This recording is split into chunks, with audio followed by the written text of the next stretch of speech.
नमस्कार दोस्तों, मैं हूं सतीश अग्रवाल। जयपुर के एक उपनगर में आज हम विज़िट करने आए हैं। ये सामने मंदिर है, आवाज़ आ रही होगी, और ये उस प्लाट की, इस फार्म हाउस की लोकेशन है।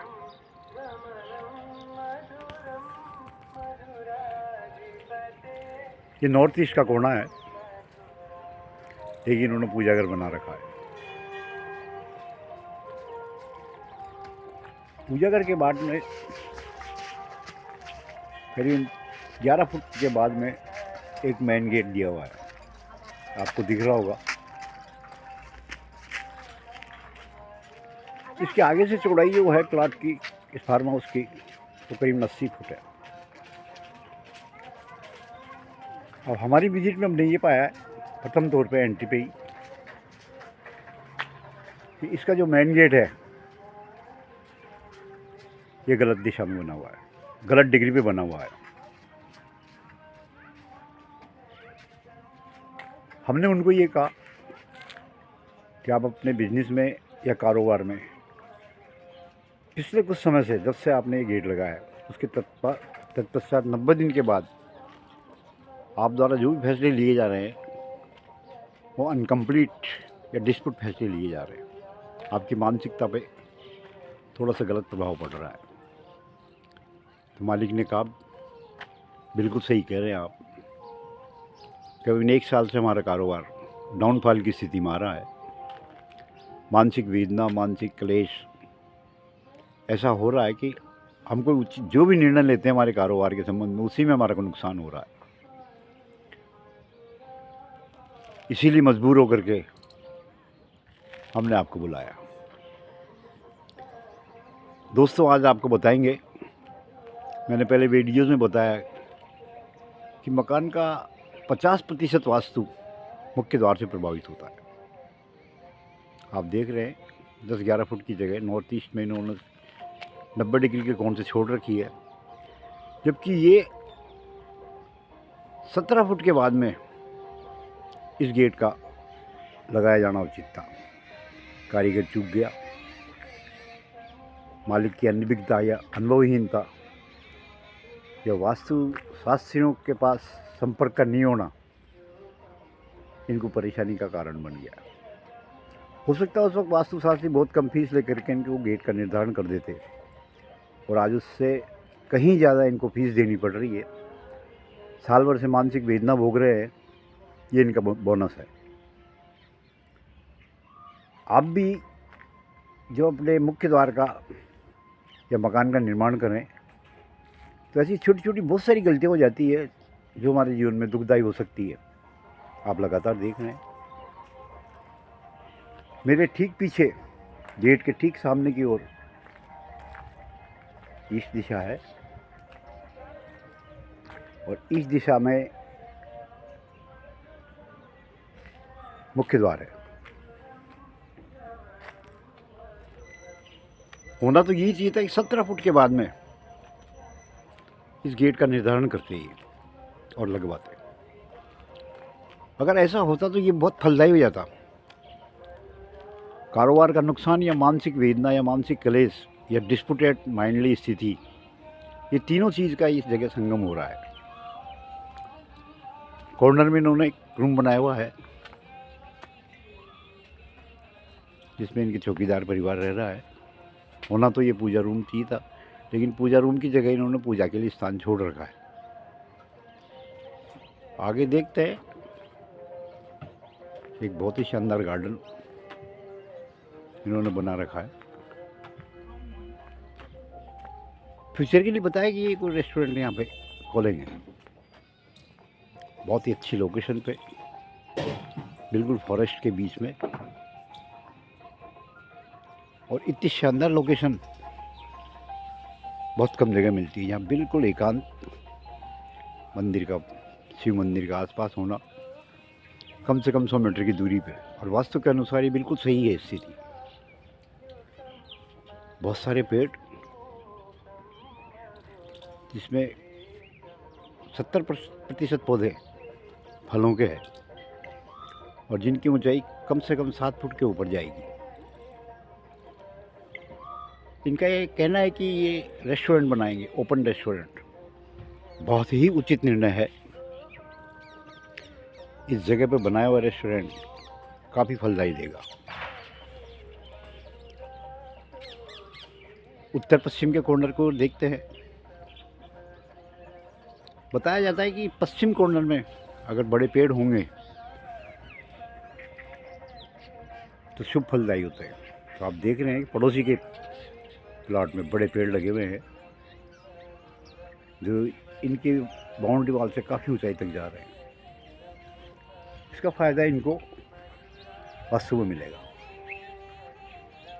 आगे चलते हैं। तो यही स्थिति दक्षिण पश्चिम की ओर बढ़ती जा रही है और दक्षिण पश्चिम में भी पीछे वाले प्लाट में एक नीम का पेड़ लगाया हुआ है। देखिए आप कॉर्नर में बिल्कुल पश्चिम में, साउथ में पश्चिम मुखी। जब ये नीम का पेड़ बड़ा हो जाएगा तो अल्ट्रावायलेट किरणों से इस क्षेत्र में रहने वाले लोग को धूप से बचाव हो जाएगा। यह है दक्षिण दिशा। काफ़ी ऊंची इन्होंने बाउंड्री वॉल बना रखी है जो किसी भी दोष को दूर करने में या नकारात्मक ऊर्जा को अंदर आने में ब्लॉक कर देगी। ऐसा और अन्य कोई दोष मुझे नज़र नहीं आ रहा है। सूर्य की स्थिति काफ़ी सटीक लग रही है। साउथ ईस्ट के कॉर्नर पे 90 डिग्री पे भी इनका सूर्य है।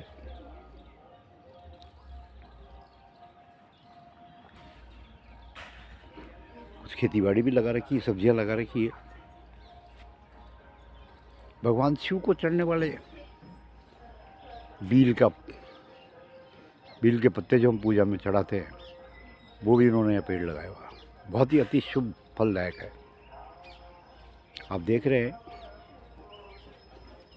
इसकी मालकिन एक महिला है। उनका एक्सपोर्ट का बिजनेस है। इस प्लाट को इस एरिया को लेने से पहले उनके पास कोई बिजनेस नहीं था। एक सामान्य परिवार की महिला थी। धीरे धीरे परिस्थिति ऐसी बदली कि आज उनका एक्सपोर्ट हाउस है और बिजनेस में भी बहुत अच्छा ग्रोथ कर रही हैं। कहने का मतलब ये है कि स्थितियाँ काफ़ी अच्छी हो गई है, सिवाय कुछ 1% के इनको कहीं नुकसान नहीं हो रहा है। और जो परसेंटेज का नुकसान जो भुगत रहे हैं उसके लिए इन्होंने हमारी सेवाएं प्राप्त की है। आप देख रहे हैं मुख्य द्वार की स्थिति।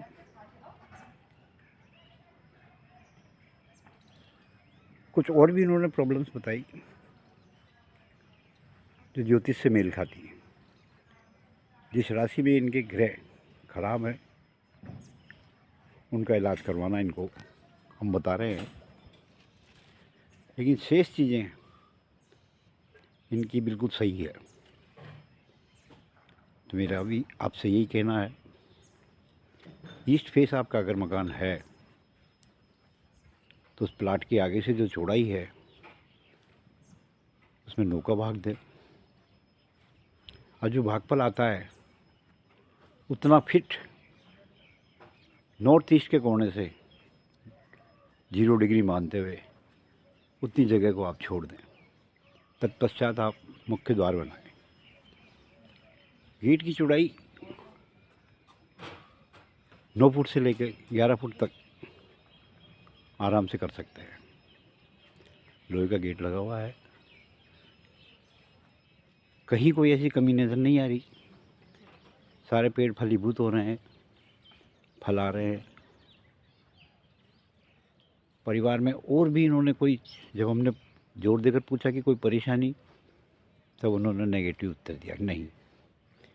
केवल कारोबार में हल्का सा डाउनफॉल और कुछ गलत निर्णय इनको महसूस हो रहा है। तो आप भी सतर्क रहें। आपका मकान का द्वार भी अगर ईस्ट फेस है तो किसी वास्तुशास्त्री से संपर्क करें। उचित डिग्री पे उचित कंपास से चेक करके उस गेट को लगवाएं। क्यों? फ्यूचर के लिए देखते हैं कि आपकी कोई परेशानी आपके सामने आए और उसके बाद आप निदान करें।